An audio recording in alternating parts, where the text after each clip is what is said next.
Well, let me start by just introducing myself a little bit.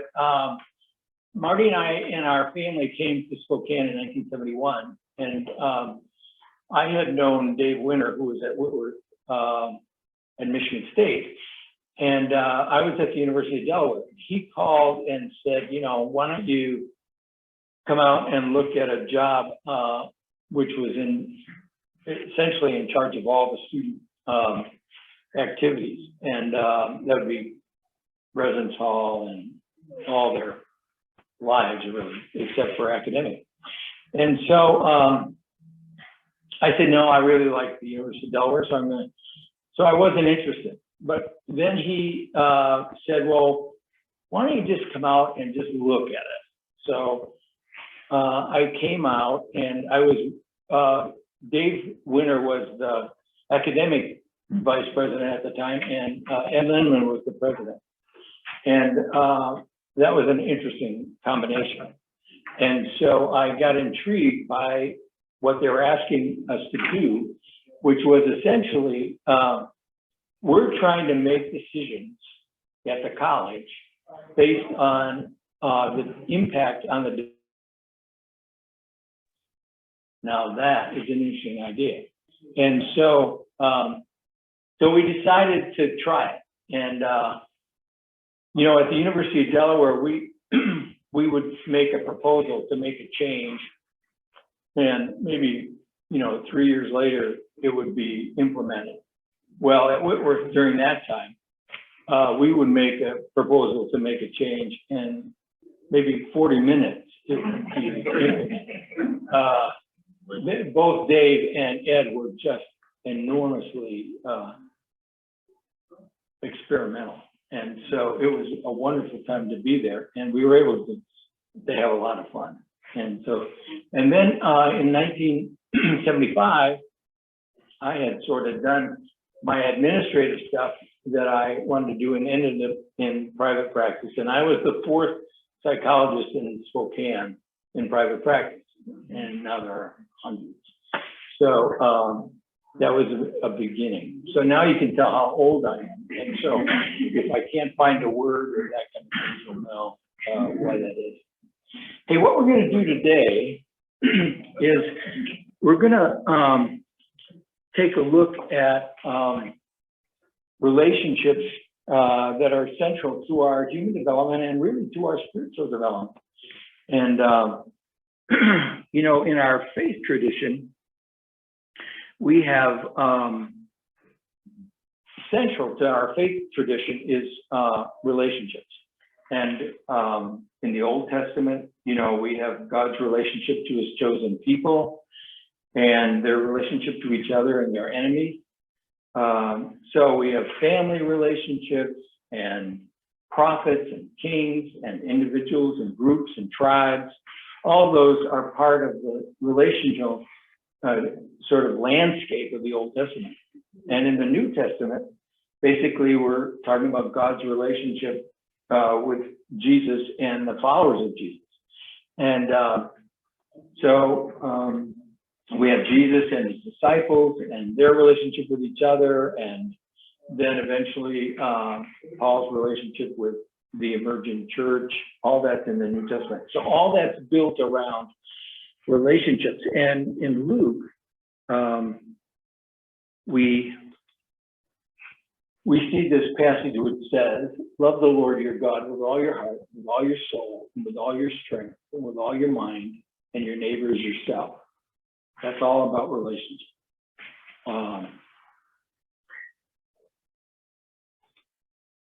And in the science of human behavior, what's essentially developed in the science of human behavior is that relationships are absolutely essential to human development. I mean, there's just no doubt about that.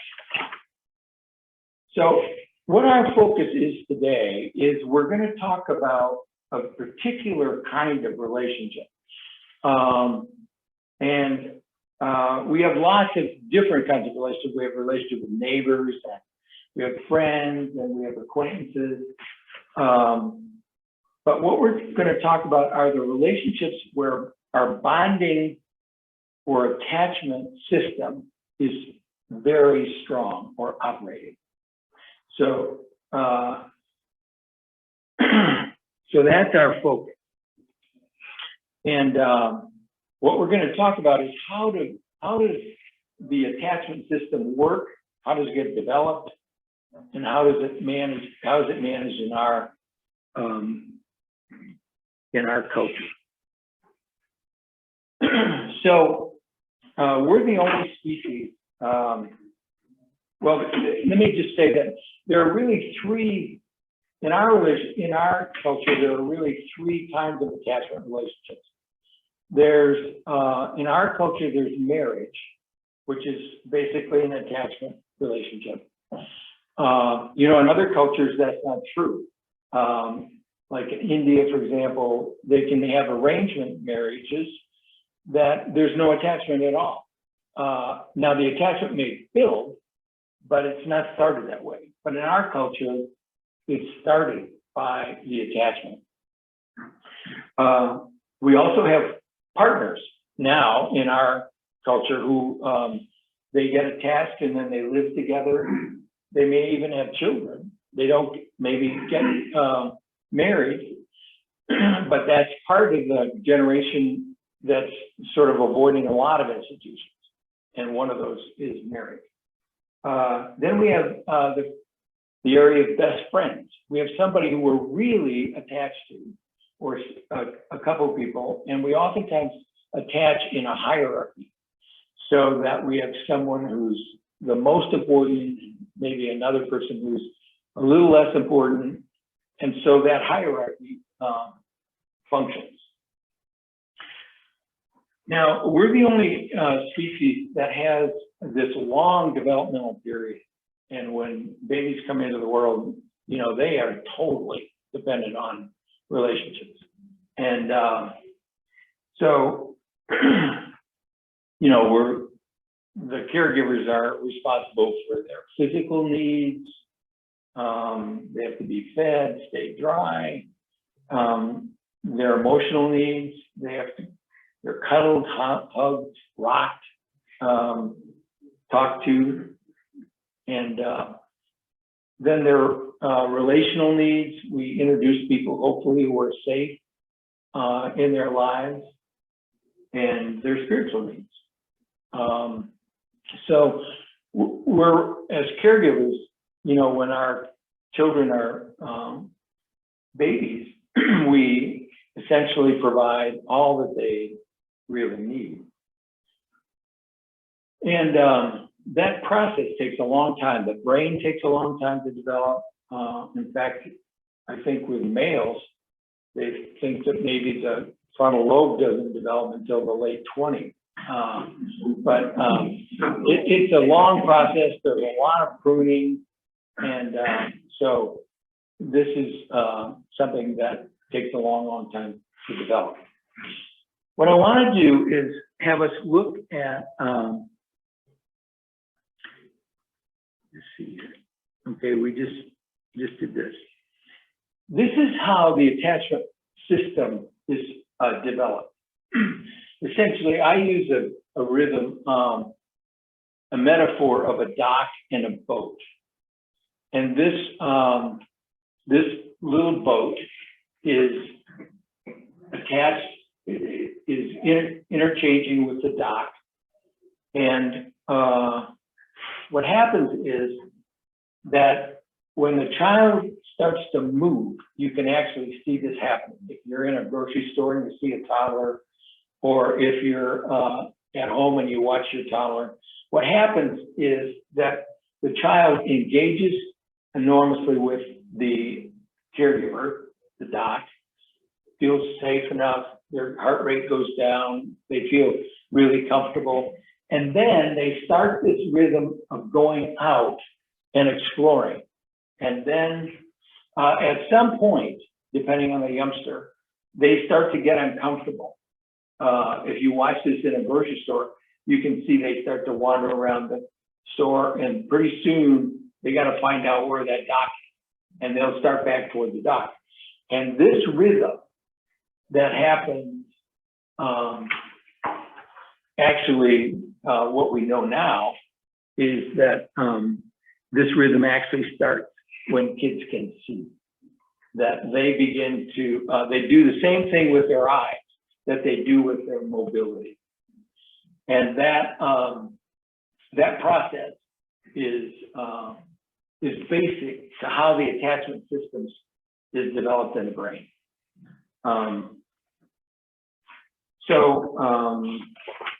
Any questions about that process? You probably all watched it. Okay.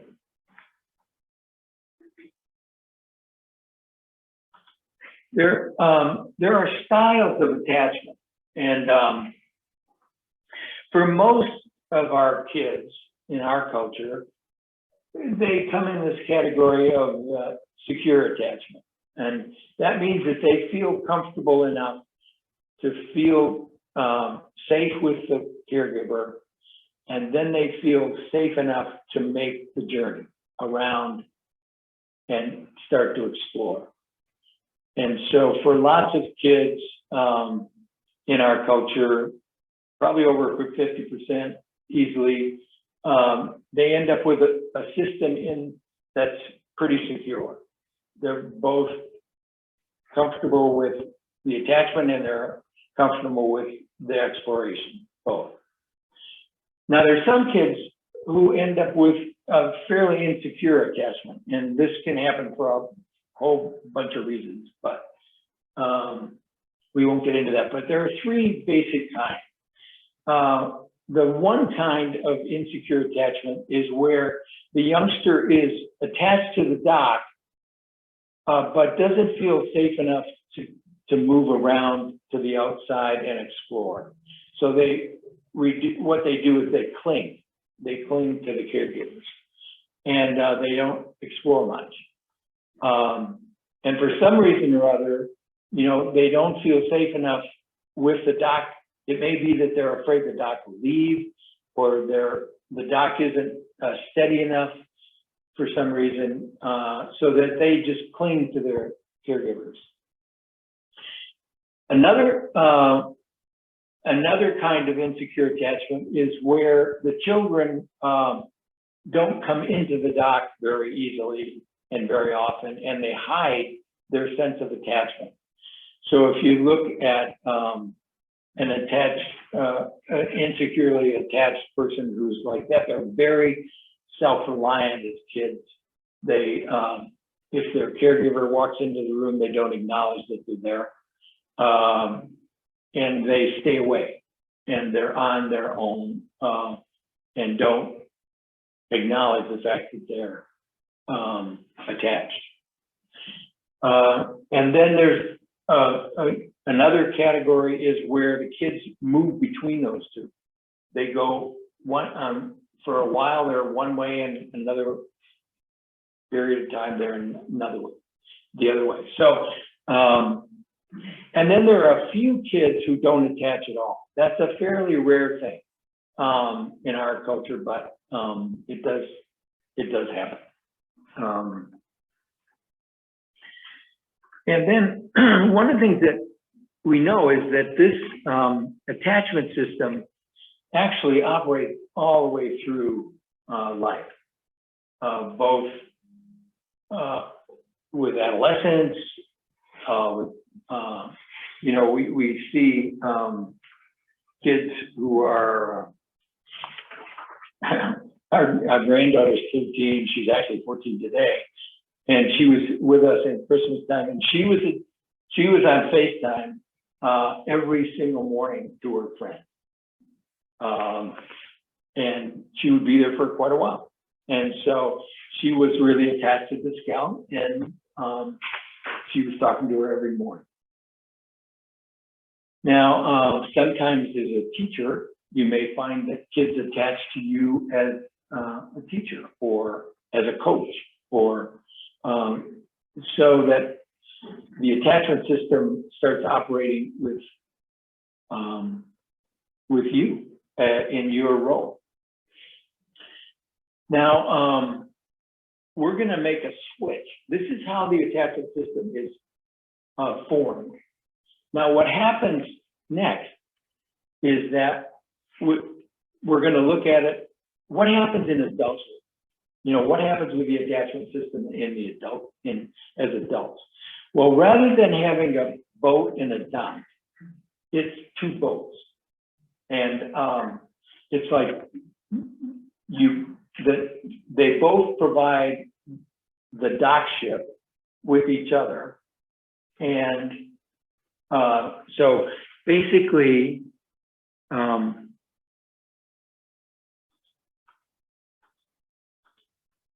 There are three things that happen in adulthood with attachments. One is that they have to have some proximity. They have to be in each other's space. There has to be some attraction. And then that has to be mutual. So when people start to get attached, you can think about relationships you've had with best friends or with spouses.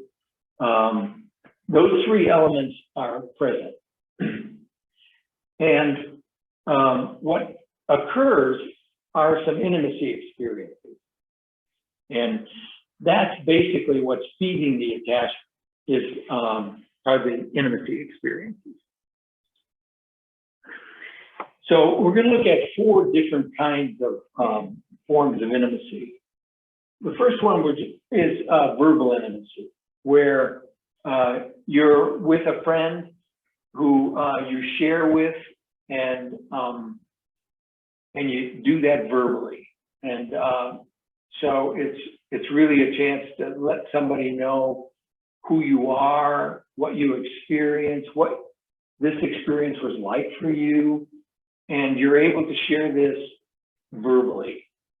And when two people do that, and they're really there with each other, that's a powerful form of intimacy. There's some folks who have a lot of activity and they love to do things together. And in that form of intimacy, you know, it might be walking or running or playing board games or skiing, playing video games, going to concerts, all kinds of activities that you do together, and there's a form of intimacy that happens when that occurs. Then there's all forms of touch, which hugging and holding, cuddling, intercourse, all those experiences of touch can be very powerful forms of intimacy. And then there's spiritual intimacy. Some couples like to pray together. They like to meditate together, read to each other. So really any spiritual practice where you're together when you're doing it and you're focused on being together can be a form of intimacy. And the quality of intimacy really depends on a number of possibilities. One is that there has to be trust. You have to trust the other person in order for that intimacy to occur. You have to be vulnerable. It has to be a non-defensive kind of interchange where you're not protecting yourself, but you're more open to each other. You have to be really present. You have to be focused on being with that other person in the moment. And then I think there has to be respect, that you have to respect each other. That's a part of that. Now, one of the things I'd like to do just for a minute is that every generation, say in the last 80 years or 100 years, has had some special difficulties with experiencing intimacy. one of the first ones I think of is war. You know, when I was 5, I remember my parents were dealing with something that was anxiety producing. I could feel it in the house, and I didn't know what it was, but I knew something was happening. This was like in 1945, and my dad had a grocery store, a small one that he was running and working lots of hours. He had 2 kids, and he'd been drafted. And so he went down to the place where you get your initial conversation with the draft board in Detroit. And so when he came back, you know, there was a lot of something happening in the house.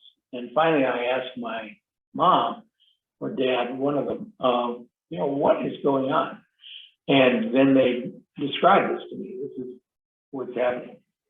Well, what occurred, if you think about it, you know, what war did, it had a number of experiences that affected intimacy. One was separation. So people were separated from the people they were attached to. The second thing was that there was trauma in the war. And when people came back, we saw this a lot in Vietnam, that people didn't want to talk about it. And so there was a huge part of them that just was cut off. And then, to tell you the rest of the story, he didn't have to go because it was the end of the war. And so that didn't happen. But you think about what that impact would be. And so that's one thing that's happened for us as a culture periodically. We have a neighbor who was a Navy SEAL. And if you're talking to him, you just know that at some point, you know, he's just gone. He's not there. And then he can come back.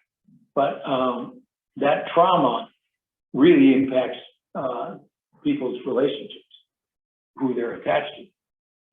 Another thing that happened actually about the same time, and for the sisters, were big role shifts in our culture, where women started working outside the home because of the war effort.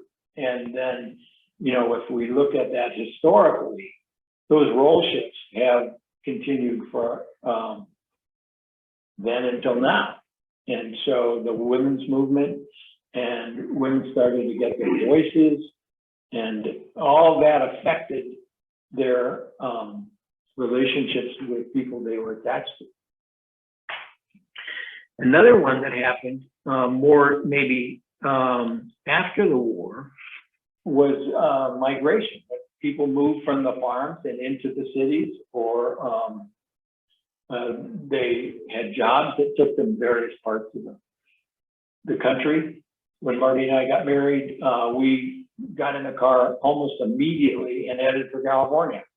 And so we were a long ways from any kind of support. And that was just what happened. And so that impacted. And the fourth one I think of is technology. And we're still sort of working with that one. And we'll be for a long time, I'm sure. And we'll talk about that a little later.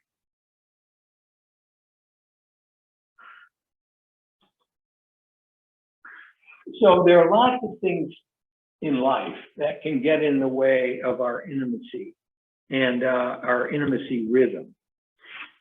So there are positive events that will get in the way. For example, like you can, if somebody gets pregnant, if there's a new baby, if children's activities, work stresses, hobbies, all kinds of positive things that can impact our rhythm of intimacy. And Then there are negative things that happen, you know, illness, natural disasters, lots of things that get in the way of us connecting with each other. And the role shift idea is still happening. And that is, there are shifts that are different for men and for women in relationships.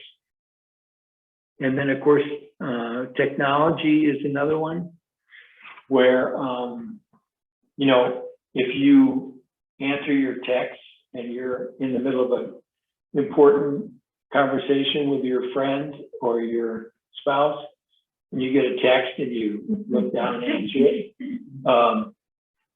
intimacy is not there. It gets interrupted. And there are all kinds of ways.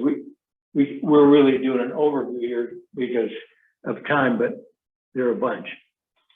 Another one interesting is COVID. You know, what we thought was, you know, a lot of speculation that with COVID, when people were working from home and they were home more with each other in relationship or partnership relationships, that there would be more babies. Actually, it's the opposite. There's much less sex activity through COVID than they anticipated at all. And the babies didn't arrive. There can be a whole lot of reasons for that, but I think it's easy to realize that you can be in the house or you can be with your friend and be doing things, and you're in each other's proximity, but you're not intimate at all. You're in totally separate worlds. David? Yeah. Did they study to find out whether that was the result of less sex or people just not wanting to bring children into the COVID environment? I think it's both. Yeah, that both they were more anxious about bringing children in the world, and there is less sexual activity as well. Yeah. Just to add to that, that turned out not to be just a U.S. phenomenon. That was a worldwide phenomenon. In every culture, there's been a decrease in the number of. Say that again. Can you say it loud? In every culture, not just the U.S. culture, there's been a decrease in the number of new births. So it's been a worldwide phenomenon. Yeah. Mm-hmm. Okay. Well, what I want to do now is focus on this rhythm, because I think that if you pay attention to the rhythm, it makes a whale of a difference when your attachment gets weak or in trouble with a friend or with a partner. Whatever your attachment rhythm looks like, if you pay attention to the rhythm itself, what you'll discover is that you'll be able to realize, oh, our connection is getting weaker. We're not as close as we used to be. And the reason basically is around the rhythm. So the rhythm is exactly the same as the one that happened in childhood, the way it got built. And this is what is important to pay attention to now. One of the things that happens is that when people are building a rhythm, when an attachment is forming, this rhythm oftentimes is really rapid. They want to spend a lot of time together. They want to be able to have as much intimacy as possible. And oftentimes what gets sort of by the wayside is the separation part. So they don't do as well in their job maybe, or they're not as focused in the external parts of their life in this part of the rhythm, because they're spending a lot of time in the intimacy phase, and that's as a result of wanting to build that attachment.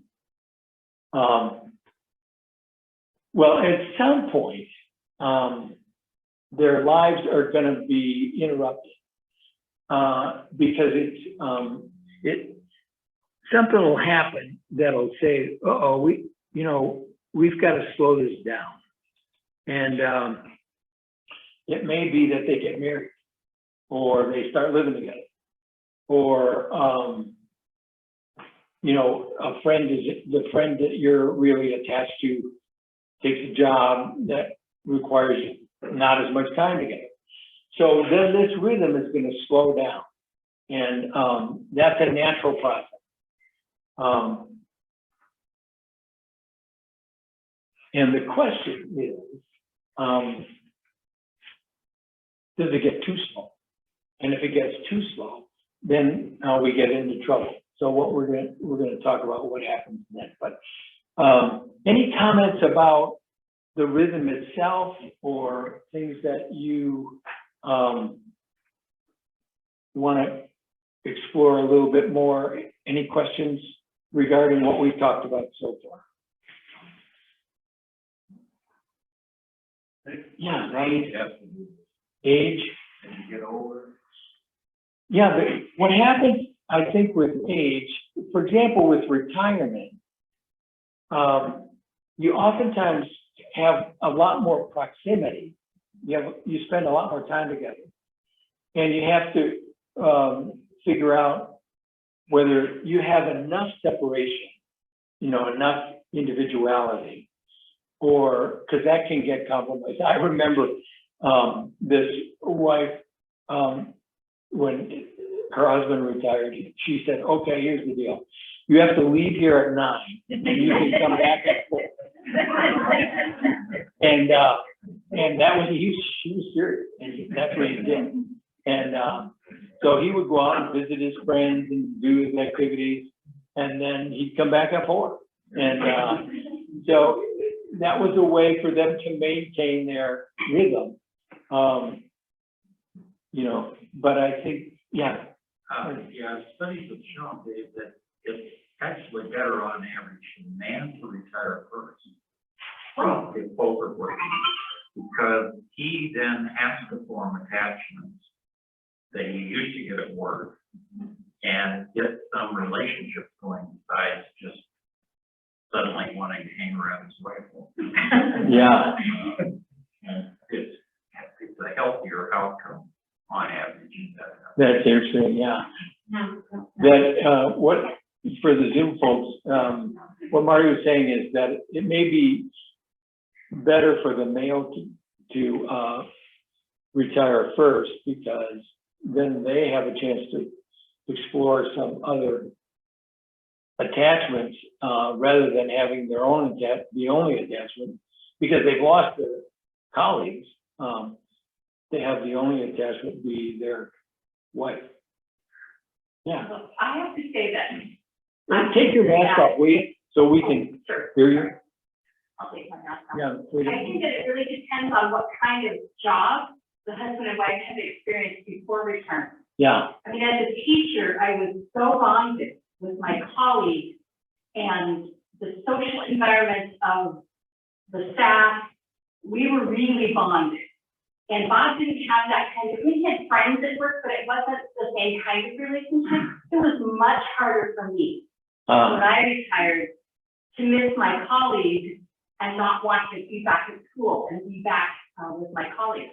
Bob was like, I'm done. Right. So I think it really, I think that there's a lot of truth to needing to reestablish your normal, whatever normal is for you. But it doesn't necessarily have to be a husband-wife. I think that it really depends on the couple. Yeah. Yeah, that makes sense.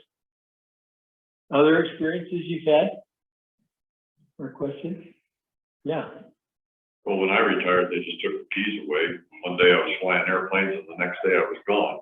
Yeah. And my friends were all over the country. Maryland will tell you the same thing. Yeah. And then suddenly I was in Spokane. I knew about 5 people.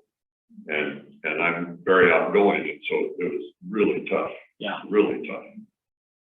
to make that transition make sense. Yeah. Yeah. Gordon. I'm still struggling with this image of rhythm, and I'm wondering if you could say a bit more about it. I'm Sure. wondering if the notion of pulse might be better. Pulse. Explain what you had in mind with the picture of the rhythm. The rhythm, I think, the way I think of rhythm is that you have a time of connection which feeds the attachment, and then you have times when you're separate and you have your own self activities, and there's some kind of movement between those two.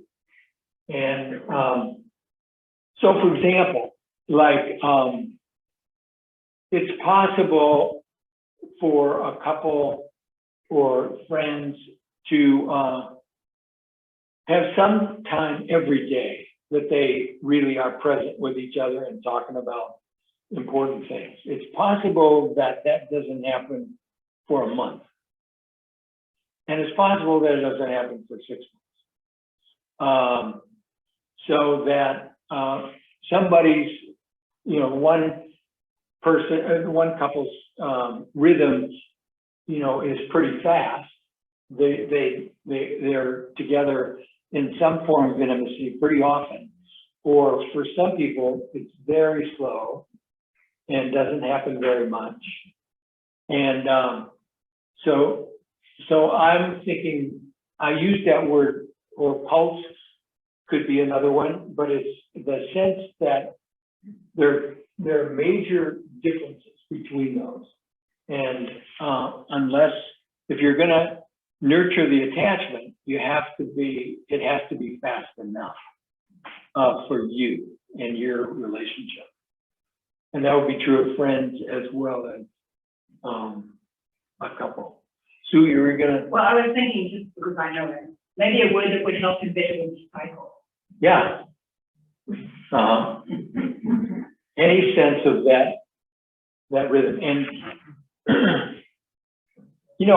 we were in a Bible study yesterday and we were talking about the feeding of the 5,000, and you can see the rhythm there, where Jesus was involved with the crowd, and then he pulled away and connected with his Father, and that rhythm, if you watch Jesus' life, that rhythm operates all the time, and that's true for all.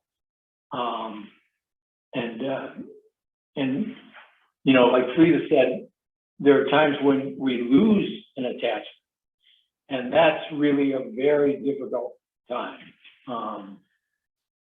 and can take, and the grief around that is pretty significant. Yeah.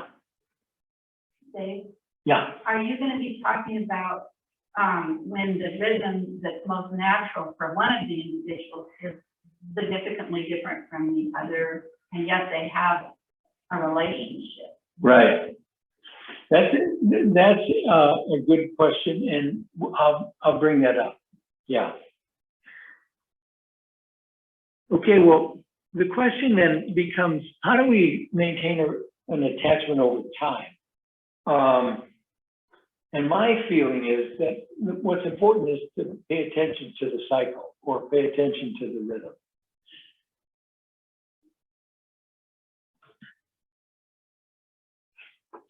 Because what we have are two individuals, and they come together, experience intimacy, go back, out, in, out, in.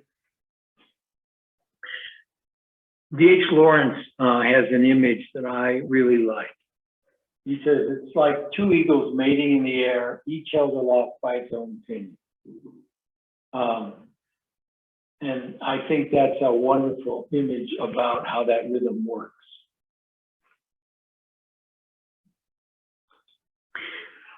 Now, what happens if the rhythm is too slow? Well, one of the things that happens is the bond or the attachment becomes weak. And so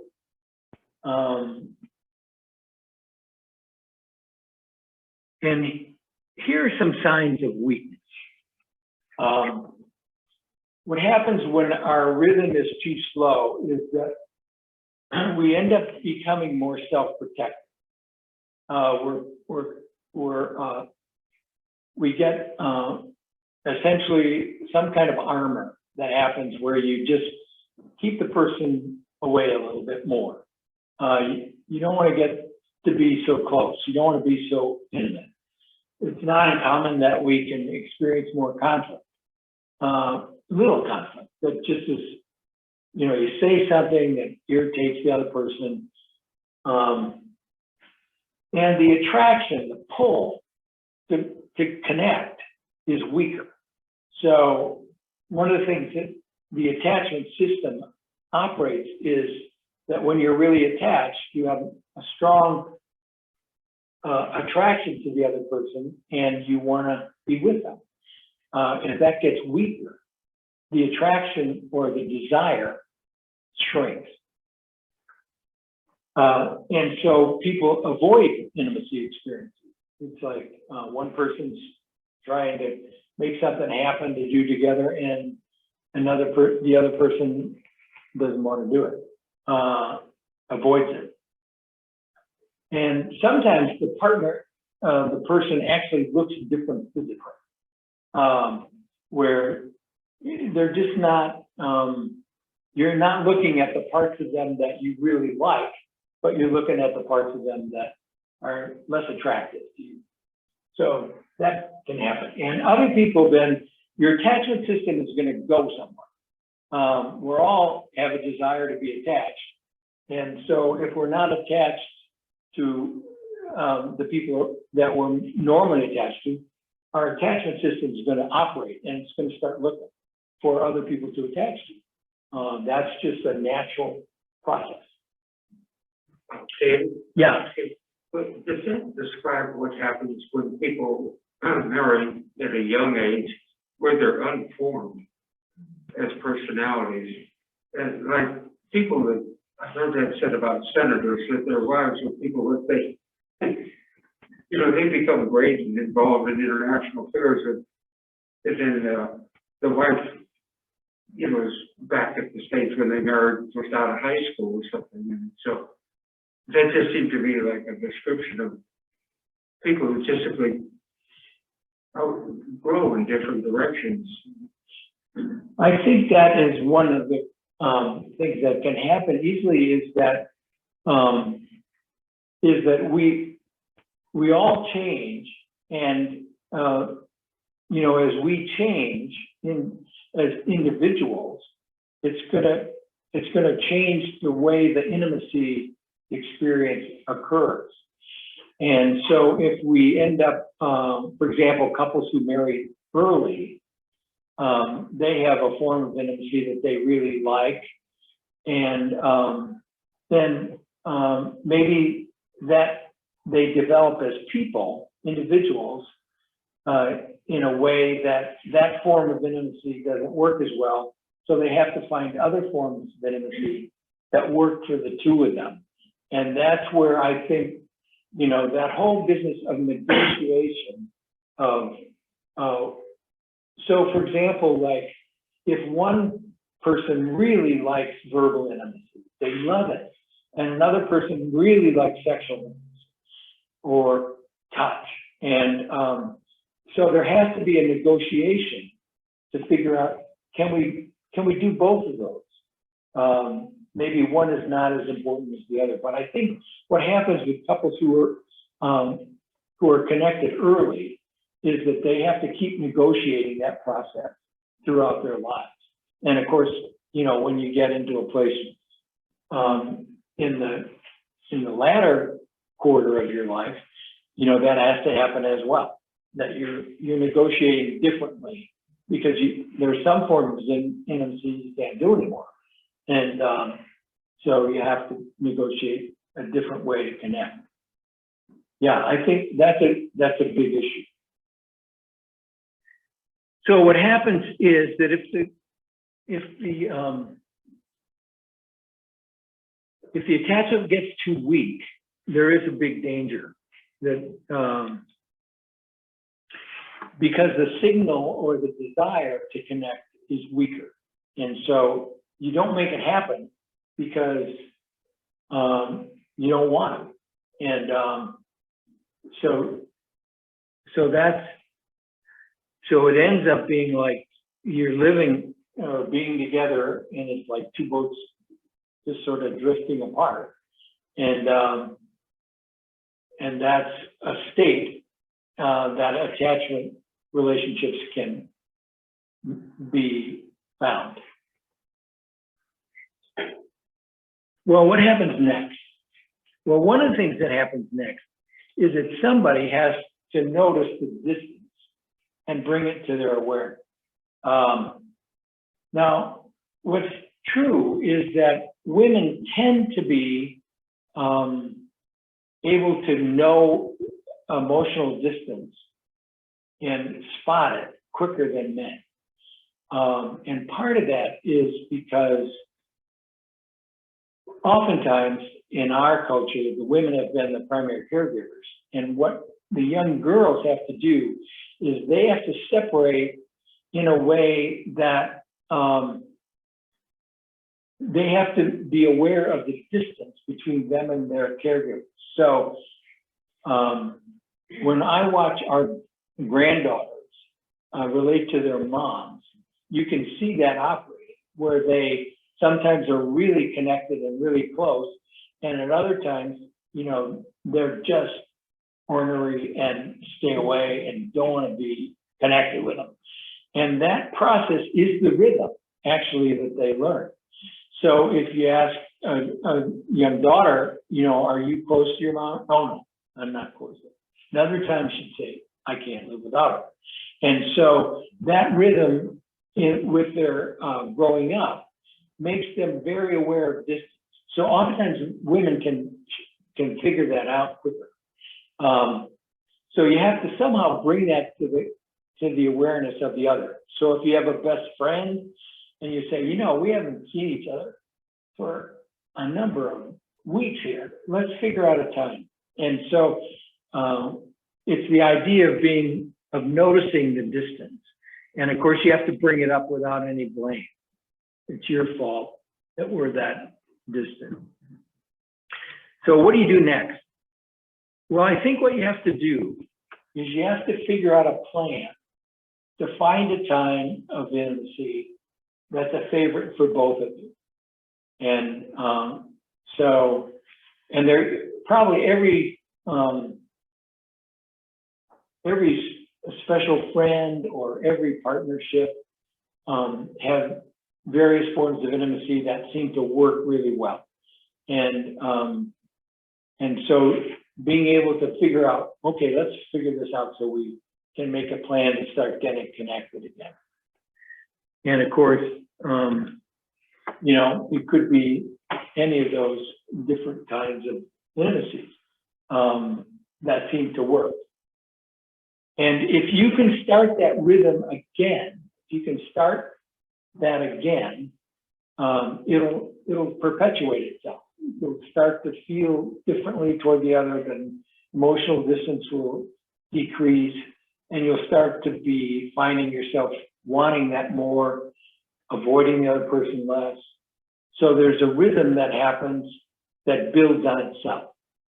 And I think that if people are aware of the rhythm and when it slows and when the distance starts to occur, then it's possible to negotiate and make happen some form of intimacy that starts to get the attachment nurtured again. And that's the ticket, I think, in making those relationships start to function in a way that really feeds our connection with each other. So really the rule is that the primary means to feed an attachment is through intimacy. And it's not proximity. It's not that we spend a lot of time together. It's that we really spend time really connecting to each other. That's the difference. So let me stop and see if you have some comments or questions. This has gone over a huge process quickly. Yeah, Pam? I find this very fascinating, especially since, I guess, we're that road here, we're all teachers. So our prime job is to connect with youth, young adolescents, and then teenagers as well. And that's our primary job. But I was just wondering, in your opinion, what role does birth order have to do with this means of attachment? If you're, I come from a family of 7, I'm number 6 out of 7. So obviously my parents were really busy when I was born. So does that mean that I would have a deeper sense of attachment because, there were so many other factors that my parents had to deal with, so I had to fight stronger to become attached? Or would I have a weaker sense of attachment to my parents because of that? It probably did affect their rhythm with them, but oftentimes in families that you're describing, the primary attachment is with the older kids. So you have attachments that are pretty primary with the older siblings, and when the parents aren't as available. Yeah. Do you feel that the divorce rate has gone up in recent years and so forth, compared to like when our parents were raising us when we were little kids, due to the wars and things like that, or are there other reasons for that? Well, I think there are so many demands on the attachment, say, with married couples. I think that the demands of all these various characteristics have been extremely difficult on marriage. And I think what happens is that, number one, people have been able to have divorces. So both people, if they have incomes, they have a way to be divorced. And so that's part of it, is that with women making money as well as men, and then I think then it became also the possibility that, hey, divorce is an option. I think with our parents, I would say lots of them never thought about divorce. They were in bad marriages. I remember this one woman in Marty's town, her husband died. And so the person visited her and she said, well, you must be really sad. And she said, good missing.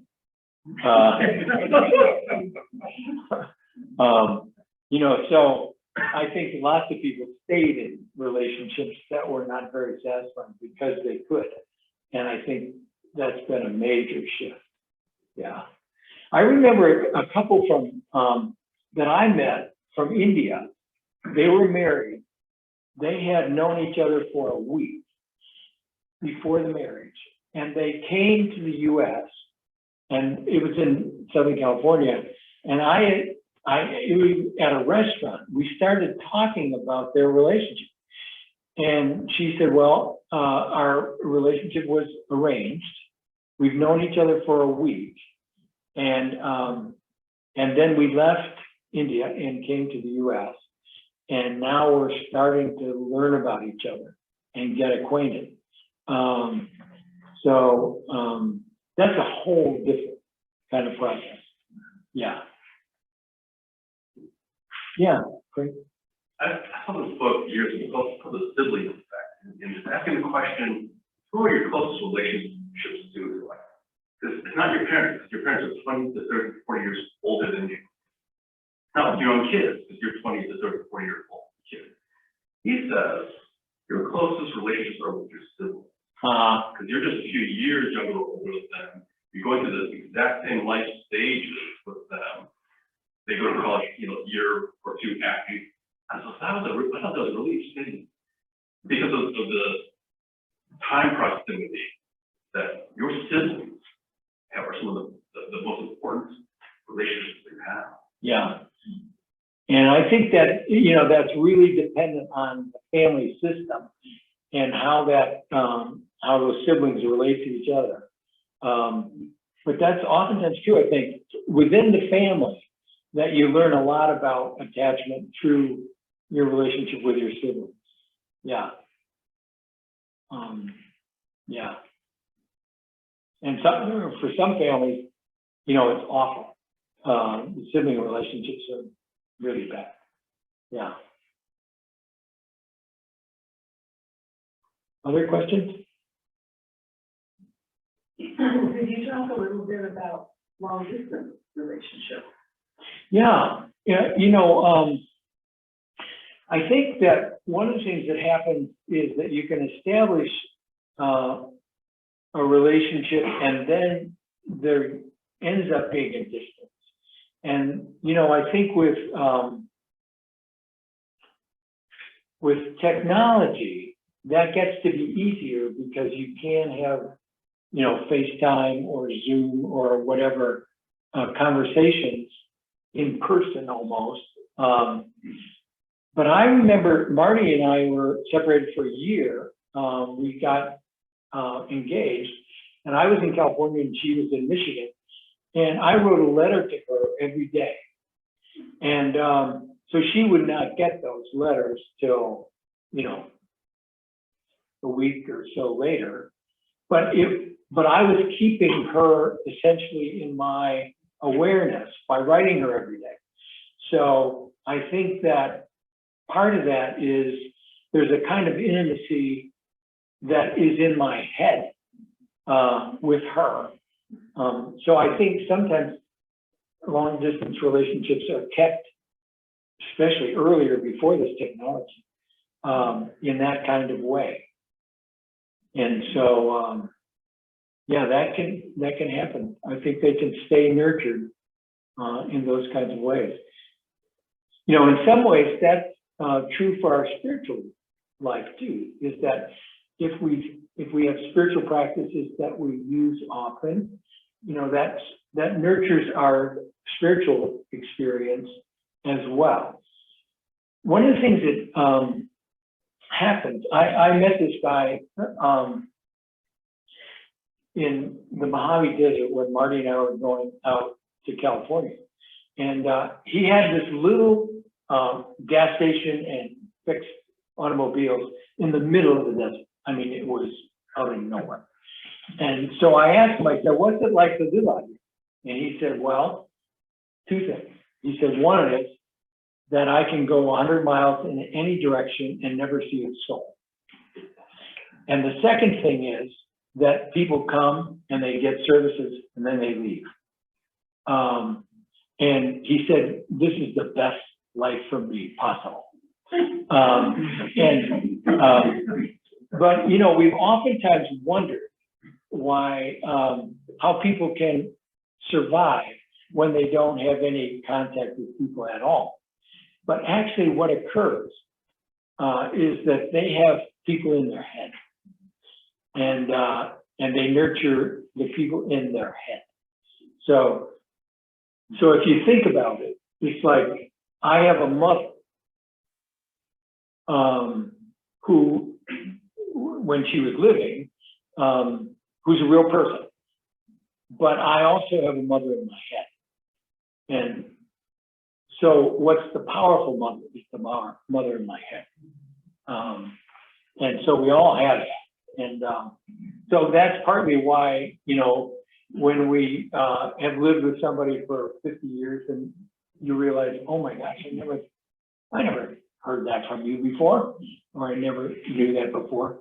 You know, we are evolving and it's very complex, those relationships. Hey, thanks so much for coming. Yeah. Oh, I just think that's the most lovely thing you said. from the moment you first said we have the relationship in our head. Ah, I just thought, and then you continued to expound on that, but I just thought that was a really significant, important thing. oh, good. Thanks, Dave. Thanks. Well, why don't we bow in prayer? Thanks for our time.